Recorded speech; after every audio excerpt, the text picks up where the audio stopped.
Hello friends, welcome to my channel learn with Shahin. আমি শাহিন। আজ আমি আপনাদের সাথে সুপ্রিম কোর্টে যে ওবিসি মামলার শুনানি রয়েছে সেই মামলা নিয়ে বিস্তারিত আলোচনা করব। মামলাটি লিস্টেড হয়েছে, তো চলুন আগে মামলাটি কত নম্বরে লিস্টেড হয়েছে, সিএল নাম্বার কত, সেটা আমি আপনাদের আগে দেখাই।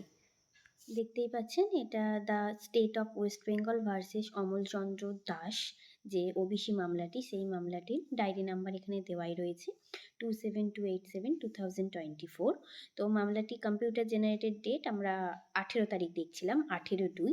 তো present or last listed on, অর্থাৎ মামলাটি লিস্ট হয়ে গেছে 18/2/2025-এ অনারেবল জাস্টিস বি আর গাভাই স্যার এবং অনারেবল জাস্টিস অগাস্টিন জর্জ স্যারের বেঞ্চে। সিএল নাম্বার দেখুন 8-এ মামলাটি লিস্টেড হয়েছে। তো বর্তমানে মামলাটির যে স্টেটাস, কোন স্টেজে আছে দেখুন, এখানে দেখুন পেন্ডিং মোশন হিয়ারিং লেখা রয়েছে। Top of the list for admission, list for final hearing or disposal. তো মামলাটি ফাইনাল হিয়ারিংয়ের জন্য কিন্তু লিস্ট হয়েছে। এখানে যে স্টেজ বা স্টেটাস যেটা লেখা দেখাচ্ছে সেটা আমি আপনাদের দেখাচ্ছি।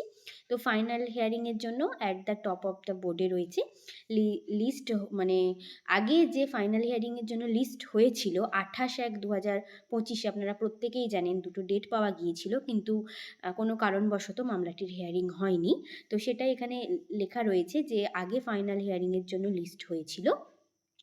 তো top of the board order 7 তারিখে যে জাজমেন্ট মানে শুনানি হয়েছিল 7/1/2025-এ, সেই দিন শুনানিতে বলা হয়েছিল যে 28/1/2025-এ দুটো ডেট পাওয়া গিয়েছিল, ফাইনাল হিয়ারিং হবে, কিন্তু সেদিন মামলার শুনানি হয়নি। তাই সেই কারণে আবারও মামলাটির 18 তারিখে কম্পিউটার জেনারেটেড লিস্ট দেখাচ্ছিল, বর্তমানে সেটা লিস্টেড হয়ে গেছে সিএল নাম্বার 8-এ এবং ফাইনাল হিয়ারিংয়ের জন্যই কিন্তু লিস্ট হয়েছে। তো মামলাটি 8 নম্বর সিএলে রয়েছে।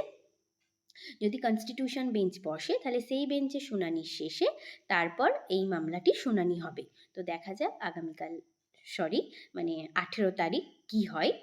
আশা করছি ফাইনাল শুনানি হবে। বাকি যখন আপডেট পাবো অবশ্যই আপনাদের সাথে শেয়ার করব।